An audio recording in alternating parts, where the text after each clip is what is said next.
Diaper वाली बहू। काजल और राजू एक साथ बेड पर सोए थे। राजू की नींद खुलती है। छी, कितनी गंदी बदबू आ रही है। दीदी ने फिर से बिस्तर पर सुसु कर दी। राजू उठकर अपनी माँ के पास जाता है। माँ, अब से मैं ना दीदी के साथ बिल्कुल नहीं सोऊंगा। देखो ना, दीदी ने आज फिर से बिस्तर पर ही सुसु कर दिया। कितनी गंदी बदबू आ रही है। हे भगवान, ये लड़की ने तो परेशान करके रखा है। मैं देखती हूँ बेटा, तू यहीं पे लेट जा। सुमित्रा काजल के कमरे में जाती है जहाँ काजल आराम से सोई हुई थी। काजल, उठ जा, तूने फिर से बिस्तर में सुसु कर दिया। अरे कमरे में कितनी बदबू फैल गई है। राजू भी उठकर भाग गया है। अब जल्दी से उठ जा, मैं ये सब धो देती हूँ। माँ, ये सब मेरे साथ क्यों होता है? मुझे पता क्यों नहीं चलता? डॉक्टर से कितनी बार दवाइयाँ ले ली है लेकिन कोई फायदा नहीं हो रहा। अरे कल को तुम्हें शादी करके दूसरे के घर भेजेंगे, भगवान जाने क्या होगा। काजल दुखी मन से उठकर कमरे से बाहर आ जाती है और सुमित्रा सारे कपड़े उठाकर धोने लगती है। काजल को बचपन से ही प्रॉब्लम थी कि वो रात को सोते सोते नींद में ही सुसु कर देती थी। उसके घर वाले उसकी इस प्रॉब्लम से बहुत परेशान थे। काजल के पिता ने कई डॉक्टरों से मेडिसिन ली लेकिन कोई फायदा नहीं हुआ। आज काजल 16 साल की हो गई थी लेकिन अभी भी वही सिलसिला जारी था। एक दिन काजल बाजार से कुछ सामान लेने जाती है। तभी उसकी नजर दुकान पर रखे डायपर पर जाती है और वो कुछ डायपर खरीदकर घर लाती है। अब मैं रात को डायपर पहनकर सोया करूंगी, इससे माँ को बार बार कपड़े भी नहीं धोने पड़ेंगे। ऐसे ही समय बीतता गया और काजल बड़ी हो गई और एक बड़ी कंपनी में काम करने लगी। लेकिन नींद में बिस्तर पर ही सुसु करने की आदत आज भी बरकरार थी, इसलिए वो अभी भी रात को डायपर पहनकर ही सोया करती थी। ऑफिस में काजल की एक विशाल नाम के लड़के से दोस्ती हो गई जो काजल के साथ ही काम करता था। समय के साथ दोनों की दोस्ती काफी गहरी होती चली गई। एक दिन दोनों कहीं बाहर घूमने गए थे। काजल, विल यू मैरी मी? काजल भी विशाल को पसंद करती थी, इसलिए वो विशाल का प्रपोजल एक्सेप्ट कर लेती है। उसके बाद दोनों अपने अपने घर वालों से बात करते हैं। घर वालों की रजामंदी से दोनों की शादी हो जाती है। लेकिन विशाल के माता पिता गांव में रहते थे। शादी करके काजल विदा होकर अपने ससुराल गांव में आ जाती है। वहाँ काजल का बहुत अच्छे से स्वागत होता है। गांव की औरतें शहर की पढ़ी लिखी लड़की को देखने आई हैं और काजल की मुंह दिखाई होती है और कुछ औरतें काजल के पास बैठी थी। हे भगवान, यहाँ कितनी बदबू आ रही है। अरे ओ आशा, यहाँ इतनी बदबू क्यों आ रही है? शादी वाला घर है दीदी, किसी के बच्चे ने कर दिया होगा सुसु कहीं पे। अब किसको क्या बोलूं? काजल की सास इधर उधर देखती है लेकिन उसे कोई दिखाई नहीं देता। हे भगवान, अब कैसे बोलूं? ये बदबू डायपर से आ रही है। सोचा था घर पहुंचते ही इसे चेंज कर दूंगी, लेकिन यहाँ तो आते ही इन औरतों ने घेर लिया। आखिर कब जाएंगे ये? कुछ देर के बाद सब औरतें वहां से चली जाती हैं। काजल बेटा, तू भी अपने कमरे में जा और नहा धोकर कपड़े बदल ले। काजल अपने कमरे में जाती है और नहा के फ्रेश हो जाती है और इस्तेमाल किए हुए डायपर को एक लिफाफे में डाल देती है। अब इसे डस्टबिन में डाल देती हूँ। लेकिन डस्टबिन है कहाँ? घर पर तो यूज्ड डायपर को डस्टबिन में डाल देती थी और सफाई वाली ले जाती थी। अब यहाँ तो कोई डस्टबिन भी नहीं है, क्या करूँ? तभी काजल उस डायपर को बाथरूम में पड़ी एक वॉशिंग मशीन के पीछे डाल देती है। जब सब मेहमान चले जाएंगे तो इसे घर से बाहर फेंक दूंगी। थोड़ी देर के बाद विशाल कमरे में आ जाता है। मैं भी जल्दी से नहा लेता हूँ। विशाल जैसे ही वॉशरूम की तरफ जाता है, अरे हे भगवान, इतनी स्मेल कहाँ से आ रही है? पता नहीं, मैंने तो अच्छे से पानी भी डाला था लेकिन अभी भी स्मेल आ रही है। अरे मैं यहाँ नहीं नहा सकता, मैं दूसरे वॉशरूम में नहाने जा रहा हूँ। विशाल दूसरी ओर नहाने चला जाता है। कुछ देर के बाद आशा काजल की सास कमरे में आती है।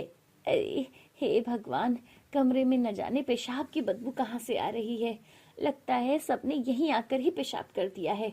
लोगों को तो बिल्कुल शर्म नहीं आती है। बेशर्म लोग अपने घर में भी क्या ऐसे ही बदबू फैलाते हैं? अरे कोई बात नहीं माँ जी, मैं सब सफाई कर दूंगी। अब मेहमानों को थोड़ी कुछ बोल सकते हैं। अरे मेरी बेटी कितनी समझदार है, लेकिन बेटा ये गांव के लोग ना ऐसे ही होते हैं। अच्छा, वो मैं ये कहने आई थी कि पहले खाना खा ले, फिर आराम कर लेना। कल मंदिर में पूजा रखी है, वहां भी जाना है। सब लोग मिलकर खाना खाते हैं और सब अपने अपने कमरे में सोने चले जाते हैं। अभी तो सो जाती हूँ, कल सुबह उठ के सारे लोगों के उठने से पहले मैं इस डायपर को फेंक दूंगी। अगर किसी को पता लग गया तो बड़ी बेइज्जती हो जाएगी।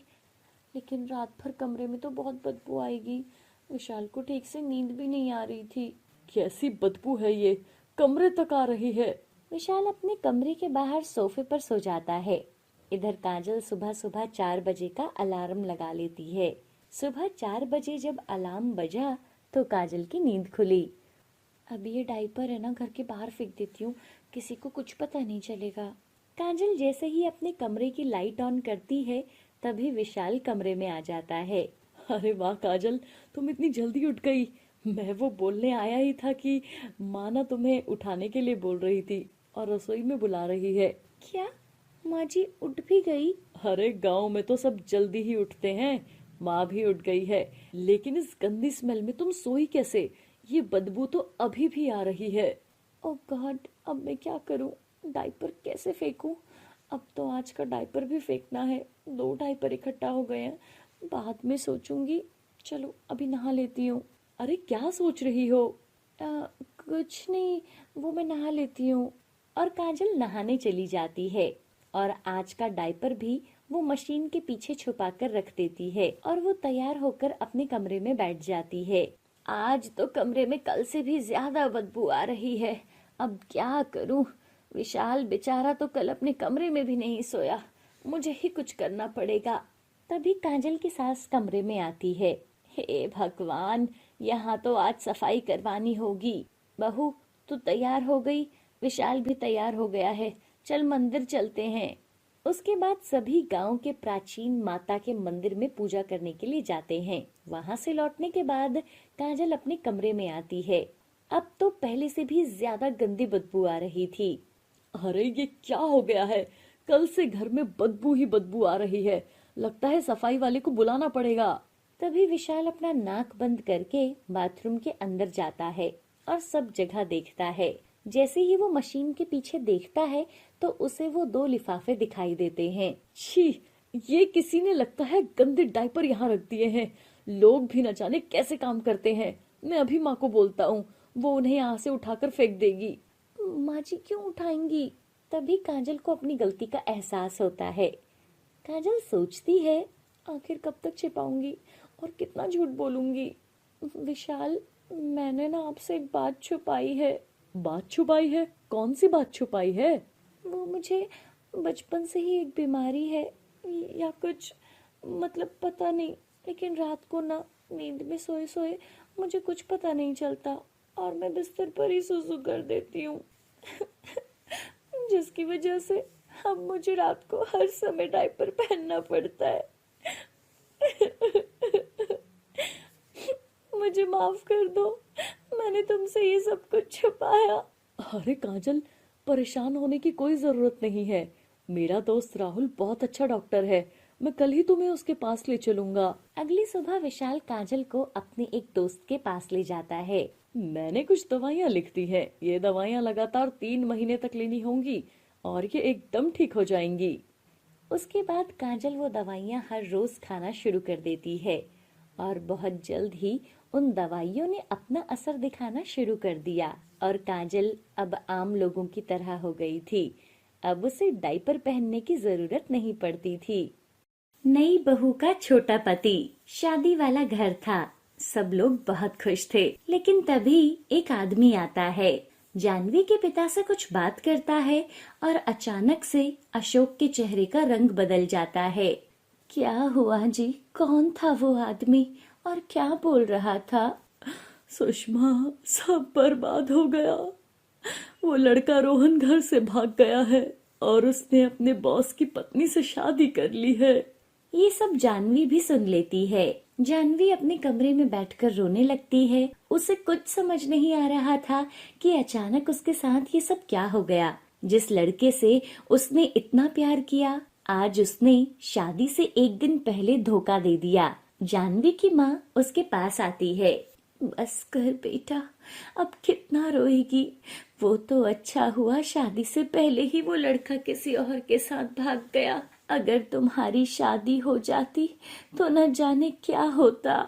जानवी एक कंपनी में काम करती थी जहाँ वो एक रोहन नाम के लड़के से प्यार करने लगती है। रोहन भी उसी कंपनी में काम करता था। जानवी और रोहन के रिश्ते के बारे में घर वालों को भी पता था, इसलिए दोनों परिवार मिलकर दोनों की शादी पक्की कर देते हैं। लेकिन शादी से एक दिन पहले रोहन घर से भाग जाता है और अपनी बॉस सुनंदा से शादी कर लेता है। कंपनी के मालिक विक्रम और उसकी पत्नी सुनंदा का डाइवोर्स हो गया था। सुनंदा के नाम कंपनी का 50% शेयर था, इसलिए वो कई बार ऑफिस आती है जहां वो रोहन से मिलती है और कुछ ही दिनों में रोहन सुनंदा से शादी कर लेता है, जो कि रोहन से उम्र में काफी बड़ी थी। जानवी इन सब बातों से अनजान थी और आज शादी के एक दिन पहले जब उसे ये सब पता चलता है तो वो बहुत दुखी होती है। सुषमा और जानवी की बुआ शांति दोनों बैठे हुए थे। दीदी, मुझसे मेरी बच्ची का दुख नहीं देखा जा रहा। अब कौन इससे शादी करेगा? लोग तरह तरह की बातें बनाएंगे और ये तो गुमसुम होकर अकेले बैठे हैं। मैं क्या करूं? किसे संभालूं? कुछ समझ नहीं आ रहा। भाभी, अगर आप कहो तो एक बात कहूं, वो हमारे मोहल्ले में एक परिवार है।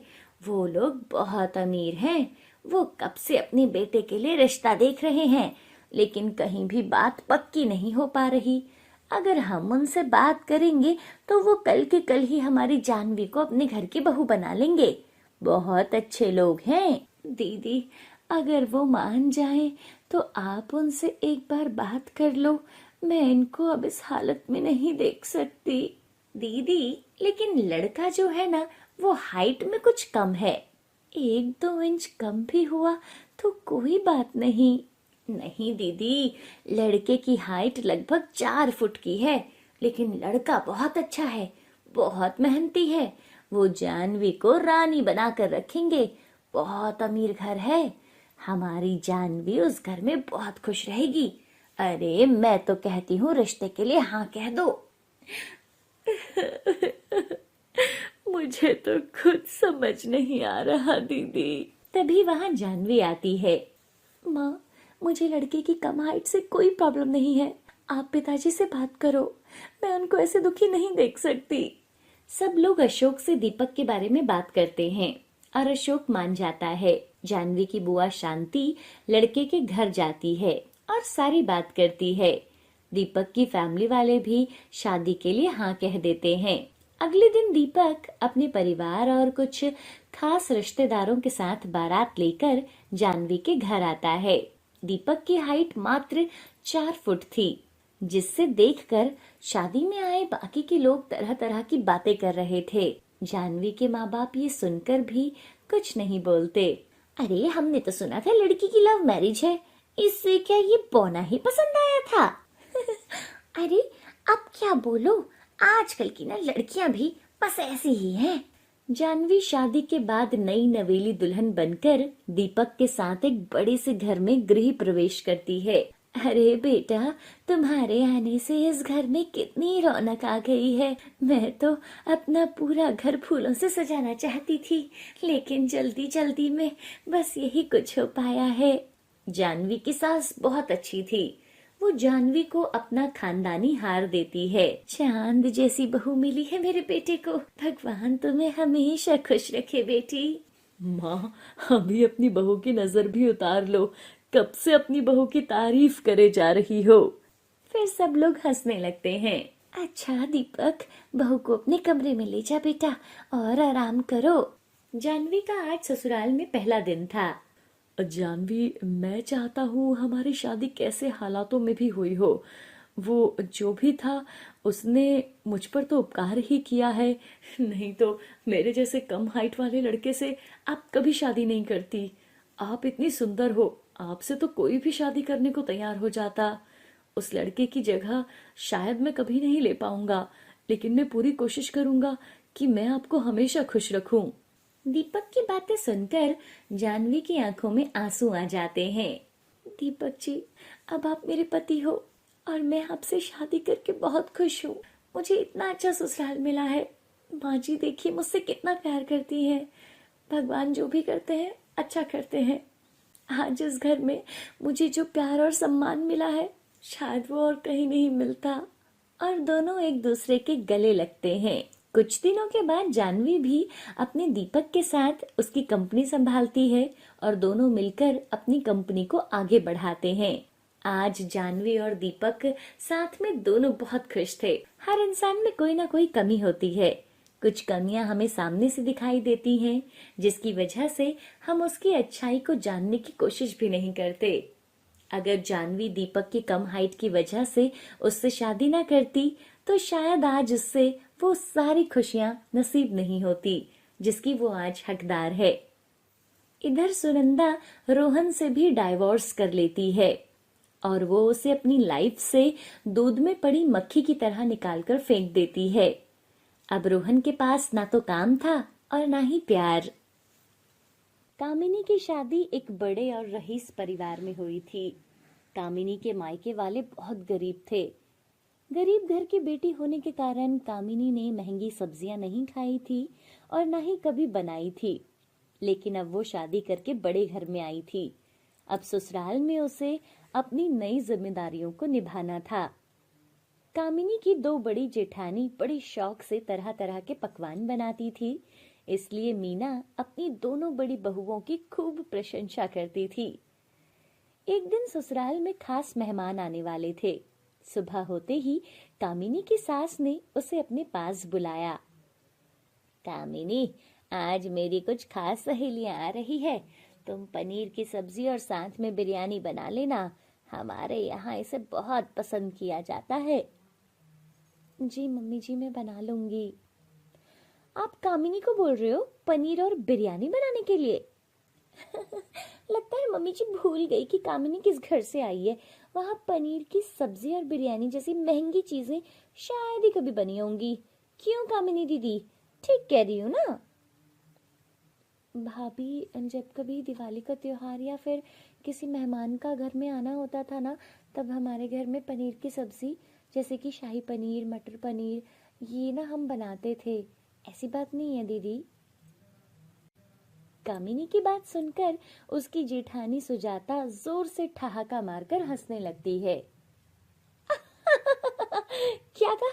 तीज त्योहार मेहमानों के आने पर ये सब बनता था? अरे बाप रे! देखो हमारे घर में ना पनीर की सब्जी रोजाना बनती है, ये तो तुम देख ही रही होंगी। हम शाही लोग हैं, हमारे यहाँ पनीर ऐसे ही खा लेते हैं। मम्मी, मैं तभी बोल रही थी ना आपको कि इसे पनीर की सब्जी और बिरयानी बनाने की जिम्मेदारी मत दो। नहीं तो ये सबके सामने ना आपकी नक कटवा देगी। अरे, अगर मैं इसे आज अपने घर के स्टैंडर्ड के बारे में नहीं बताऊंगी तो फिर ये तो गरीबों वाली हरकतें हमेशा करती रहेगी ना। मैंने बोल दिया है, पनीर की सब्जी और बिरयानी आज कामिनी ही बनाएगी।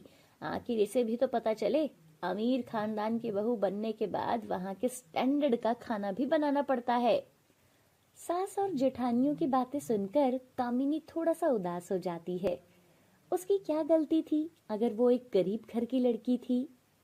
कामिनी अपने कमरे में जाती है। कामिनी, क्या हुआ? तुम उदास क्यों लग रही हो? कामिनी सारी बात अपने पति राहुल को बताती है। अरे बस, तुम इतनी सी बात के लिए टेंशन ले रही हो? अरे मैं हूं ना, मैं तुम्हारी मदद करूंगा। तुम बहुत बढ़िया पनीर की सब्जी और बिरयानी बनाओगी, मुझे तुम पर पूरा विश्वास है। ये सब कामिनी की जेठानी सुजाता सुन लेती है। मम्मी जी, वो राहुल ना आज कामिनी की हेल्प करने वाला है। हाँ, मैं तो खुद अपने कानों से सुनकर आई हूँ। देवर जी ने तो आज तक एक पानी का गिलास तक उठाकर खुद से नहीं लिया और आज देखो किचन में कामिनी की हेल्प करने के लिए बोल रहे हैं। अरे, पनीर की सब्जी और बिरयानी बनाने में कामिनी की कोई हेल्प नहीं करेगा। मैं अभी देखती हूँ कौन आता है उसकी मदद के लिए। ऐसा बोलकर कामिनी की सास अपने कमरे में चली जाती है। वाह दीदी, आपने तो सासू माँ को सब बता दिया। अब वो बेचारी कामिनी किसकी मदद लेगी? वैसे भी ना आज बहुत मजा आएगा। शाम का समय हो जाता है। राहुल जी, मुझे अभी काम शुरू कर देना चाहिए ना? हाँ हाँ, चलो मैं तुम्हारे साथ चलता हूँ। राहुल और कामिनी रसोई में आते हैं। तभी वहां कामिनी की सास मीना आ जाती है। राहुल, तुम जाकर अपना काम करो, और हाँ, चंदा और गोपी, तुम दोनों भी कामिनी की कोई मदद नहीं करोगे। तुम दोनों आज जाकर बगीचे की सफाई करो, और देखो रसोई की सारी जिम्मेदारी कामिनी के ऊपर रहेगी। कामिनी, 7 बजे तक मेहमान आ जाएंगे, तब तक सबका खाना बन जाना चाहिए, ठीक है? जी मम्मी जी, मैं कोशिश करूंगी कि मैं सब कुछ अच्छा कर पाऊं। कामिनी को लगा था कि शादी के बाद उसकी लाइफ में बहुत कुछ अच्छा होने वाला है, पर ऐसा कुछ भी नहीं हुआ था। कामिनी के साथ तो उसकी सास और जेठानी बिल्कुल पराया व्यवहार कर रही थी, पर कामिनी ने हिम्मत नहीं हारी। उसने खुद से वादा किया कि वो अपना बेस्ट देगी। कामिनी ने मन में खुद को संभाला और तय किया कि वो इस परीक्षा को सफलतापूर्वक पार करेगी, और वो किचन में गई। सबसे पहले सब्जी की ग्रेवी और साथ में बिरयानी बनाने की तैयारी शुरू करती हूँ। कामिनी ने चावल धोकर भिगो दिए। अब कुछ सब्जियां भी काट लेती हूँ। अब कामिनी पनीर के टुकड़े काटकर उसे फ्राई करने लगती है। तभी जेठानी सुजाता ने आकर देखा कि कामिनी पनीर फ्राई कर रही है। अरे, लगता है ये गवार सब बना देगी। मुझे कुछ करना होगा। इतनी आसानी से इसे जीतने नहीं दूंगी। हमें इस घर में अपनी जगह बनाने में इतना समय लगा था, इसे तो मैं बताती हूँ। वाह कामिनी, तुम तो बड़े अच्छे से सब कुछ बना रही हो। हाँ, अच्छा पहले तुम जाओ, तुम्हें सोनाली दीदी बुला रही है। जी दीदी जी, मैं अभी जाती हूँ। कामिनी की रसोई से जाते ही मौका देखकर सुजाता ने पनीर में ढेर सारा नमक डाल दिया और चुपचाप बाहर चली गई। कुछ देर के बाद कामिनी आती है और फ्राई किए हुए पनीर को ठंडे पानी में डाल देती है, ताकि उसका एक्स्ट्रा तेल निकल जाए और पनीर सॉफ्ट हो जाए। हे माता रानी, सब अच्छे से बन जाए। माँ कहती है आपके नाम से सब काम शुभ हो जाते हैं। बस आप सब ठीक कर देना। ये खाना इतना स्वादिष्ट बने कि सब अपनी उंगलियां चाटे। चलो अब जल्दी से पनीर की सब्जी बना लेती हूँ। फिर कामिनी बाकी मसाले डालकर अच्छी सी ग्रेवी तैयार करती है और फिर बिरयानी बनाने लगती है। काफी मेहनत के बाद कामिनी ने पनीर और बिरयानी बना ही लिया। एक बार ना सब कुछ चक्कर देख लेती हूँ, सब ठीक है ना? कामिनी को सब ठीक लगता है। तभी कामिनी की सास मीना की सहेलियां भी वहां आ जाती हैं। बस अब बाहर मेहमानों को सब कुछ पसंद आ जाए। खाने की मेज पर सास की सारी सहेलियां बैठी हुई थी। कामिनी पनीर की सब्जी और बिरयानी सर्व करती है। क्या बात है मीना बहन जी, आपकी छोटी बहू ने लगता है पनीर और बिरयानी बहुत टेस्टी बनाए हैं। हाँ हाँ, खुशबू तो बहुत बढ़िया आ रही है। हमें तो इन्हें देखकर ही भूख लग गई। बड़ी बहू के हाथ का खाना तो हमने कई बार खाया है, आज आपकी छोटी बहू के हाथ का भी खाकर देख लेते हैं। हाँ हाँ, क्यों नहीं। मैंने ये पनीर और बिरयानी स्पेशल तुम सबके लिए ही बनवाए थे। मुझे पता था ये तुम सबको बहुत पसंद आएगा। जैसे ही सबने पनीर की सब्जी और बिरयानी खाई, सबके चेहरे पर एक खुशी आ गई। वाह, बहुत बढ़िया कामिनी, तुमने तो परफेक्ट खाना बनाया है। ये कैसे हो सकता है? तुमने तो पनीर में नमक तेज कर दिया था ना, फिर ये इतने टेस्टी कैसे बन गए? पता नहीं दीदी, ये कैसे हुआ? मैंने तो पनीर में नमक ज्यादा डाला था। बहू, तुमने तो कमाल कर दिया। तुमने पहली बार में ही इतने अच्छे से खाना बनाया है। तुमने मेरा और मेरी सहेलियों का दिल जीत लिया है। हाँ, वाकई में मीना बहन जी बिल्कुल ठीक कह रही हैं। खाना बहुत टेस्टी बना है। Thank you aunty ji, thank you mummy ji, thank you so much. कुछ देर के बाद जब कामिनी की सास की सहेलियां चली जाती है, तब कामिनी अपनी जेठानी के कमरे में जाती है। दीदी चलो आप भी खाना खा लो। हमारा मन नहीं है, तुम जाओ यहाँ से, गवार कहीं की। दीदी आप ऐसे क्यों बोल रही हो? मैं तो बस आपको खाने के लिए बोलने आई थी। तुम्हें क्या लगता है अच्छा खाना बनाकर तुम हमारी जगह ले लोगी, हमें नीचे दिखाओगी? नहीं दीदी, आप ऐसा क्यों सोच रही हो? मैं भला आपको नीचा क्यों दिखाऊंगी? आप मुझसे प्लीज कोई ईर्ष्या की भावना मत रखो। और आप मेरी जेठानी हो, इस घर की बड़ी बहू हो दीदी आप। कामिनी अपने दिल की बात कहकर कमरे से बाहर आ जाती है। घर में सब लोग कामिनी के हाथों के पनीर और बिरयानी की बहुत प्रशंसा कर रहे थे। कहीं न कहीं सुजाता बहुत शर्मिंदा थी कि उसने कामिनी के साथ गलत किया था और उसे ऐसा कुछ नहीं बोलना चाहिए था जिससे उनके देवरानी जेठानी के रिश्ते में दूरियां आए। रात के समय वाह कामिनी, तुमने तो बहुत स्वादिष्ट खाना बनाया था, मजा आ गया। ये सब आपकी वजह से ही तो हुआ है। अगर आप मुझे फोन पर वो वीडियो नहीं दिखाते तो मैं ये सब कभी नहीं बना पाती। वैसे ये फोन पर यूट्यूब वाले बहुत अच्छा खाना बनाना सिखाते हैं ना जी। ऐसे तो मैं सब कुछ बनाना सीख जाऊंगी। हाँ हाँ, अब तो तुम सब सीख सकती हो।